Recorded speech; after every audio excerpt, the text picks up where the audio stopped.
Hi everyone. তাহলে এই ক্লাসে আমরা দেখব ডি ব্রগলি প্রকল্প আর হাইজেনবার্গের অনিশ্চয়তা নীতি।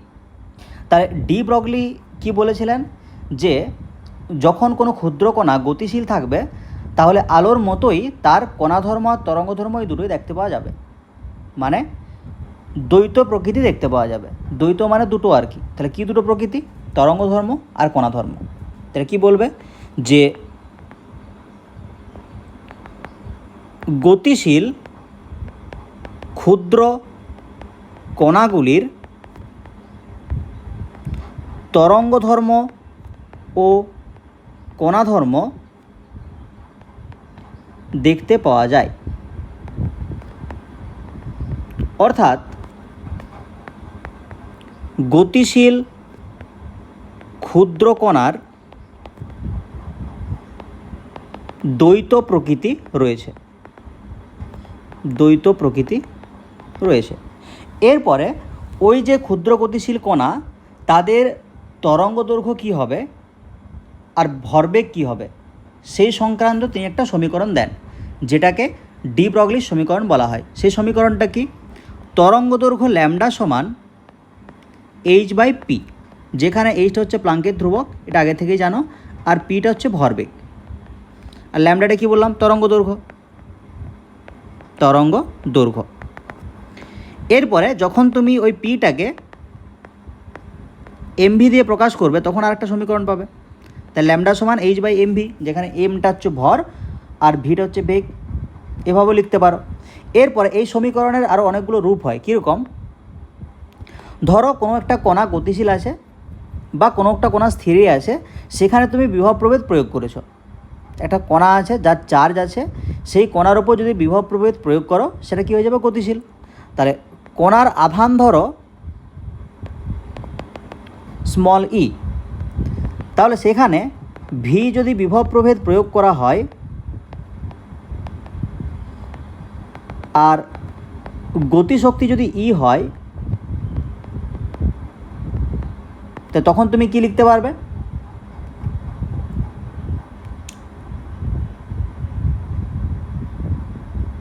ই সমান ই ইন্টু ভি। তাহলে গতিশক্তি সমান চার্জ ইন্টু বিভব প্রভেদ। আচ্ছা, আর একটা জিনিস, তাহলে এই সমীকরণটা দেখো, প্রথমে এই ফর্মে লিখছি, তারপর ওই বিভব প্রভেদের ফর্মটাই লিখছি। তাহলে গতিশক্তি যদি ই হয় সেটাকে তুমি কি লিখতে পারো? হাফ এমভি স্কোয়ার, যেখানে এমটা ভর আর বিটা হচ্ছে বেগ। তাহলে ওই এমভিটাকে আমি এই ই এর টার্মসে লিখব। কীভাবে লিখব দেখো, উভয় পক্ষে আমি এম গুণ করছি। তাহলে এমই সমান half M square V square. তাহলে টু এমই সমান কী লিখতে পারো? M square V square. তাহলে এমভি সমান কী হবে? রুট ওভার টু এম ই।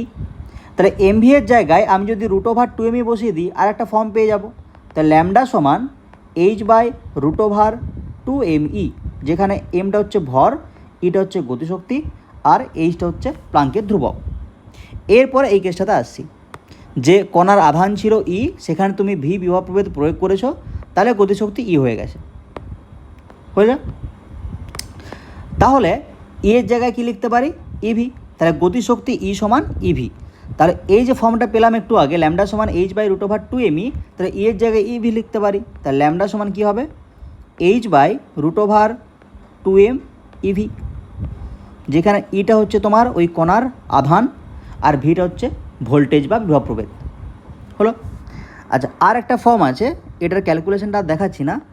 ল্যামডা সমান H by root over three M K T, যেখানে কেটা হচ্ছে বোল্টজম্যান ধ্রুবক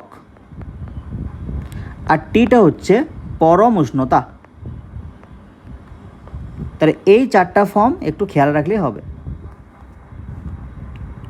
তাহলে ল্যামডা সমান এইচ বাই এমভি, ল্যামডা সমান H by root over two m e, lambda সমান H by root over two M e v, আর ল্যামডা সমান H by root over three M k t. বুঝেছে? আর একটা প্রথমে যেটা লিখেছিলাম, ল্যামডা সমান এইচ বাই পি। তাহলে এটা হচ্ছে তোমার ডি ব্রগলি হাইপোথিসিস বা ডি ব্রগলির প্রকল্প। এরপরে আসছি হাইজেনবার্গের অনিশ্চয়তা নীতি বা হাইজেনবার্গস আনসার্টেনটি প্রিন্সিপাল। তাহলে হাইজেনবার্গস আনসার্টেনটি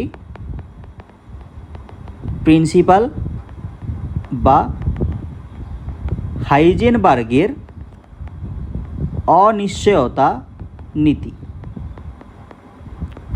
তাহলে হাইজেনবার্গের আনসার্টেনটি প্রিন্সিপাল বা অনিশ্চয়তা নীতি কী বলে? তাহলে তুমি ধরো ইলেকট্রন বা ওই জাতীয় কোনো ক্ষুদ্র কণার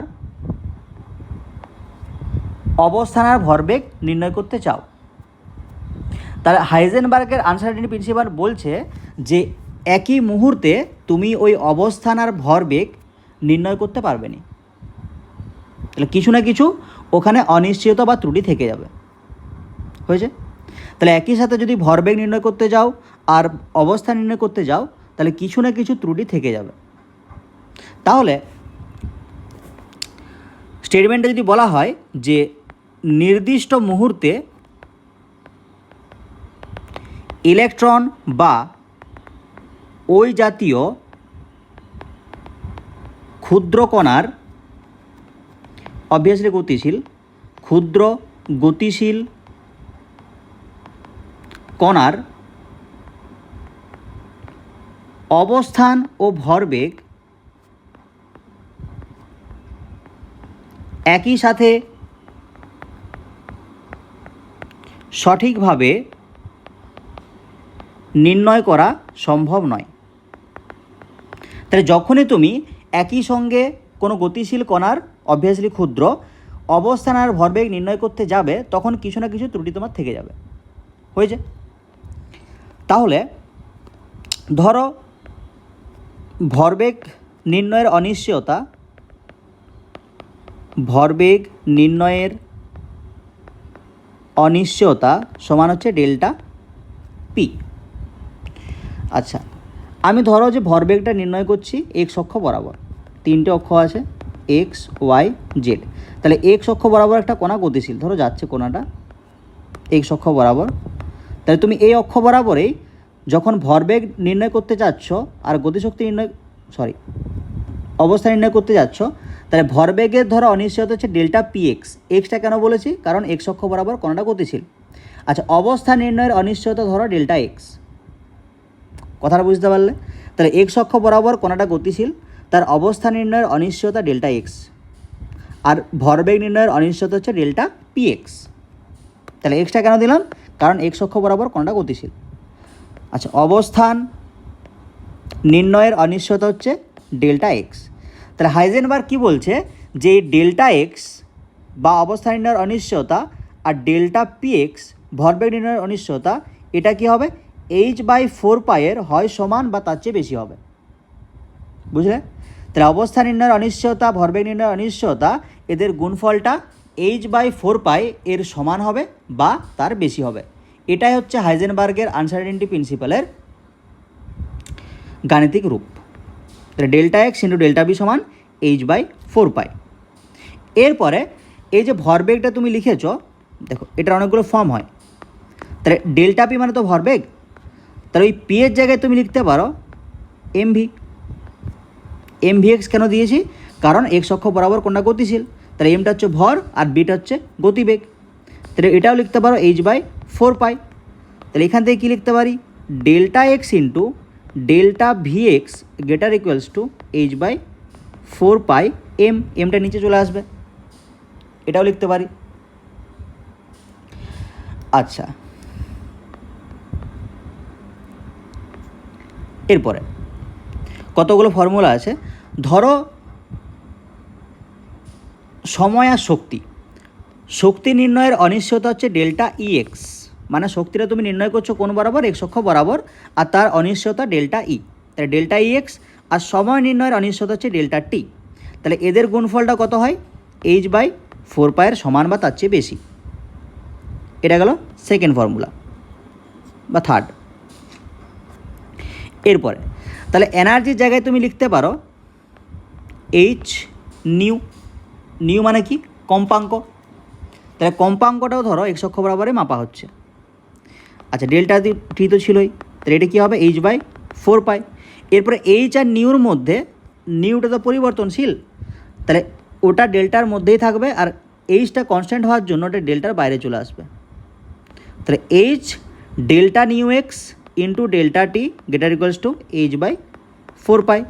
তাহলে এখানে এইচগুলো কেটে যাবে, তাহলে কি পড়ে থাকবে, delta nu X into delta T greater equals to H by 4 পাই।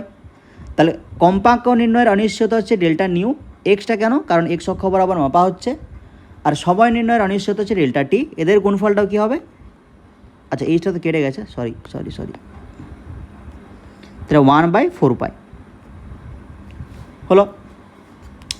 আচ্ছা এরপরে ধরো কৌণিক ভরবেগ নির্ণয়ের অনিশ্চয়তা হচ্ছে ডেল্টা এল এক্স, মানে এক্স অক্ষ বরাবর কৌণিক ভরবেগটা মাপা হচ্ছে, তাহলে সেটার অনিশ্চয়তা কত, ডেল্টা এল এক্স। আর কোণ মাপার অনিশ্চয়তা হচ্ছে ডেল্টা থিটা। তাহলে কৌণিক ভরবেগ নির্ণয়ের অনিশ্চয়তা হচ্ছে ডেল্টা এল এক্স, আর কোণ নির্ণয়ের অনিশ্চয়তা হচ্ছে ডেল্টা থিটা। তাহলে এদের গুণফলটাও কত হবে, ওই এইচ বাই 4 পাইয়ের সমান বা বেশি। তো এটা একটা ফর্মুলা গেল।